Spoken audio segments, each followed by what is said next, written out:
ಇನ್ನು ಗುರುಗೋಚಾರ ಫಲ 2025 ಸಿಂಹರಾಶಿಯವರಿಗೆ ಯಾವ ರೀತಿಯಾಗಿದೆ ಅನ್ನುವಂತಹ ಮಾಹಿತಿಯನ್ನು ಗಮನಿಸೋದಾಯಿತು ಅಂತ ಹೇಳಿದ್ರೆ, ಸಿಂಹರಾಶಿಯವರಿಗೆ ಈಗ 11ನೇ ಮನೆಗೆ ಬರ್ತಾ ಇರತಕ್ಕಂಥದ್ದು, 10ನೇ ಮನೆಯಿಂದ 11ನೇ ಮನೆಗೆ ಬರ್ತಾ ಇರತಕ್ಕಂತಹ ವಿಶೇಷವಾದಂತಹ ಒಂದು ಸುಸಂದರ್ಭ. ಸೊ ಹಾಗಾಗಿ ಏನಾಗತ್ತೆ ಅಥವಾ ಏನು ಹೋಗತ್ತೆ ಅನ್ನುವಂಥದ್ದನ್ನು ನೋಡೋದಾಯಿತು ಅಂತ ಹೇಳಿದ್ರೆ, ಲಾಭಸ್ಥಾನದಲ್ಲಿ ಬರ್ತಾ ಇರತಕ್ಕಂತಹ ವಿಶೇಷವಾದಂತಹ ಗುರುಗ್ರಹವು ನಿಮಗೆ ಹಲವು ರೀತಿಯಾದಂತಹ ಲಾಭದ ಅಂಶಗಳನ್ನು ಕೊಡೋದಕ್ಕೆ ಶುರು ಮಾಡ್ತಾನೆ.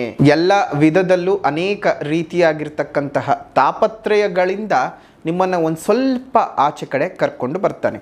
ಆದರೆ ಮರಿಬೇಡಿ, ನಿಮಗೆ ಅಷ್ಟಮ ಶನಿಯ ಪೀಡೆ ಇರತಕ್ಕಂತಹದ್ದನ್ನು.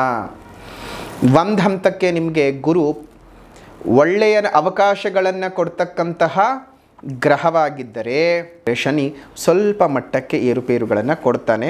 ಯೋಚನೆ ಮಾಡೋದು ಬೇಡ. ಆದರೆ ಗುರು ಪ್ರಭಾವದಿಂದಾಗಿ ನಿಮಗೆ 1 ವರ್ಷಗಳ ಕಾಲ ಈ ಒಂದು ಅಷ್ಟಮ ಶನಿಯ ಪೀಡೆ ಅಷ್ಟೊಂದಾಗಿ ಏನು ನಡೆಯೋದಕ್ಕೆ ಸಾಧ್ಯ ಆಗೋದಿಲ್ಲ.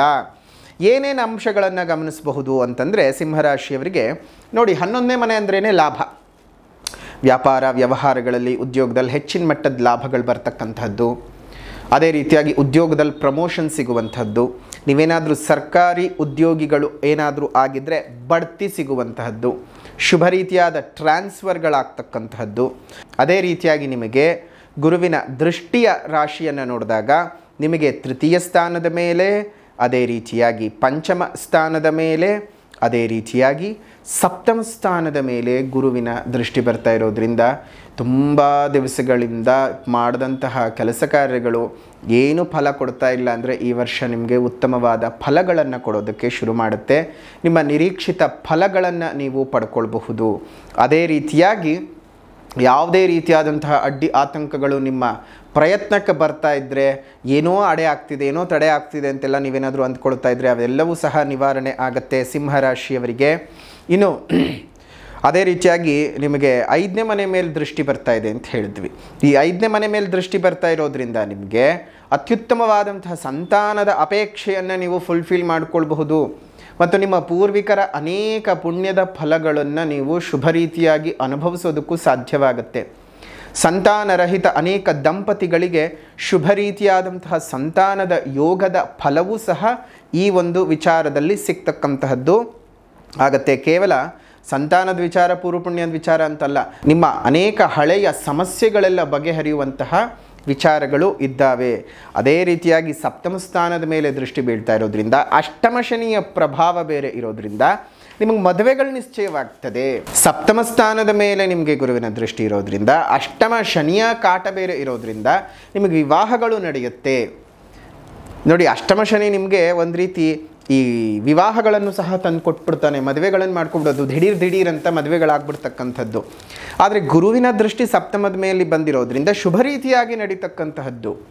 ಅಷ್ಟಮ ಶನಿ ಪ್ರಭಾವದಿಂದ ಅಶುಭ ರೀತಿಯಾಗಿ ಒಂದು ರೀತಿ ಮುಂದಿನ ದಿನಮಾನಗಳಲ್ಲಿ ಅನೇಕ ಗೊಂದಲ ಗೋಜಲಗಳನ್ನು ಸೃಷ್ಟಿ ಮಾಡ್ತಕ್ಕಂಥ ಸಂಬಂಧಗಳನ್ನು ತಂದು ಕೊಟ್ಬಿಡ್ತಾನೆ. ಆದರೆ ಗುರುವಿನ ದೃಷ್ಟಿ 7ಮದ ಮೇಲಿರೋದ್ರಿಂದ ಅದೆಲ್ಲವನ್ನು ಕಟ್ ಡೌನ್ ಮಾಡ್ತಾನೆ, ಶುಭ ರೀತಿಯಾದ ಸಂಬಂಧಗಳನ್ನೇ ತಂದು ಕೊಡ್ತಾನೆ. ಇನ್ನು ಆರೋಗ್ಯ ಸುಧಾರಣೆ ಆಗ್ತಕ್ಕಂಥದ್ದು, ಹಣಕಾಸಿನ ವಿಚಾರದಲ್ಲಿ ಬಹಳ ಏಳಿಗೆಗಳನ್ನು ನೋಡ್ತಕ್ಕಂಥದ್ದಾಗತ್ತೆ. ನಿಮ್ಮೆಲ್ಲರ ಜೀವನದಲ್ಲಿ ಒಂದಷ್ಟು ಬೆಳಕುಗಳು ಮೂಡೋದಕ್ಕೆ ಸಾಧ್ಯ ಆಗ್ತಕ್ಕಂತಹ ಸುಸಂದರ್ಭ ಅಂತಲೇ ಹೇಳಬಹುದು. ಅನೇಕ ರೀತಿಯಾದಂತಹ ಅನುಕೂಲದ ಭಾವಗಳು ಬರ್ತಕ್ಕಂತಹದ್ದು. ಇನ್ನು ನಿಮ್ಮ ಎಲ್ಲ ಯೋಜನೆಗಳು ಸಹ ಸಂಪೂರ್ಣವಾಗಿ ನಿಮಗೆ ಅನುಕೂಲಕರವಾದ ವಾತಾವರಣದಲ್ಲೇ ಬರುವಂತಹದ್ದು ಆಗತ್ತೆ. ಮನೆಯಲ್ಲಿ ಶಾಂತಿ ನೆಲೆಸುತ್ತೆ. ನಿಮ್ಮ ತಾಯಿಗೆ ಅನಾರೋಗ್ಯಗಳೇನಾದರೂ ಕಾಡ್ತಾ ಇತ್ತು ಅಂತ ಹೇಳಿದ್ರೆ ಆ ಅನಾರೋಗ್ಯಗಳಿಂದ ನಿಮ್ಮ ತಾಯಿ ನಿವೃತ್ತರಾಗ್ತಾರೆ. ನಿಮ್ಮ ತಾಯಿಗೆ ಆರೋಗ್ಯ ಪ್ರಾಪ್ತಿ ಆಗುವಂತಹ ಸುಯೋಗ ಅಂತಲೇ ಹೇಳಬಹುದು. ಒಟ್ಟಾರೆ ಈ ಒಂದು ಸಂದರ್ಭದಲ್ಲಿ ಸಿಂಹ ರಾಶಿನಲ್ಲಿ ಹುಟ್ಟಿರ್ತಕ್ಕಂಥವ್ರಿಗೆ ಲಾಭ ಗುರುವಿನ ಪ್ರಭಾವ ಜೊತೆಗೆ ಅವನ ದೃಷ್ಟಿಗಳು ಅತ್ಯಂತ ಶುಭ ಸ್ಥಾನಗಳ ಮೇಲೆ ಬೇರೆ ಇರುವುದರಿಂದಾಗಿ ನಿಮಗೆ ಸಕಲವೂ ಸಹ ಸೌಖ್ಯವಾದ ವಾತಾವರಣ ಬರ್ತಾ ಇದೆ. ಅನುಕೂಲಗಳು ಹೆಚ್ಚಿಗೆ ಇದ್ದಾವೆ. ಗುರುವಿನ ಅನುಗ್ರಹ, ಗುರುವಿನ ಪ್ರಭಾವ ನಿಮಗೆ ತುಂಬಾ ಇದೆ. ಆದರೂ ಸಹ ನಿಮ್ಮ ಜನ್ಮ ಜಾತಕದಲ್ಲೇನಾದರೂ ಗುರು ಪೀಡಾಕಾರಕನಾಗಿದ್ದರೆ, ಅಶುಭ ಸ್ಥಾನಗಳಲ್ಲಿ ಸ್ಥಿತನಾಗಿದ್ದರೆ, ಇದೇ ಮೇ 14ನೇ ತಾರೀಕಿನಂದು ಮಾಡ್ತಾ ಇರ್ತಕ್ಕಂತಹ ಗುರು ಮಹಾಯಾಗದಲ್ಲಿ ಪಾಲ್ಗೊಳ್ಳಿ. ಗುರುವಿನ ಸಂಪೂರ್ಣವಾದಂತಹ ಶ್ರೀರಕ್ಷೆಯನ್ನು ಪಡ್ಕೊಳ್ಳಿ.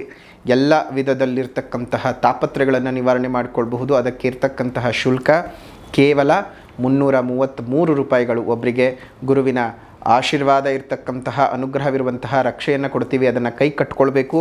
ಅದೇ ರೀತಿಯಾಗಿ ನೀವು ಗುರುವಿನ ಅಕ್ಷತೆಯನ್ನು ಕೊಡ್ತೇವೆ, ಅದನ್ನು ದೇವರ ಮನೆಯಲ್ಲಿಟ್ಟು ಪ್ರತಿನಿತ್ಯ ನಮಸ್ಕಾರಗಳನ್ನು ಪೂಜೆಯನ್ನು ಮಾಡ್ತಾ ಬರಬೇಕು. ಇದರಿಂದ ಇನ್ನಷ್ಟು ಹೆಚ್ಚಿನ ಗುರು ಆಶೀರ್ವಾದವನ್ನು ಪಡ್ಕೊಳ್ಳೋದಕ್ಕೆ ಸಾಧ್ಯವಾಗುತ್ತೆ.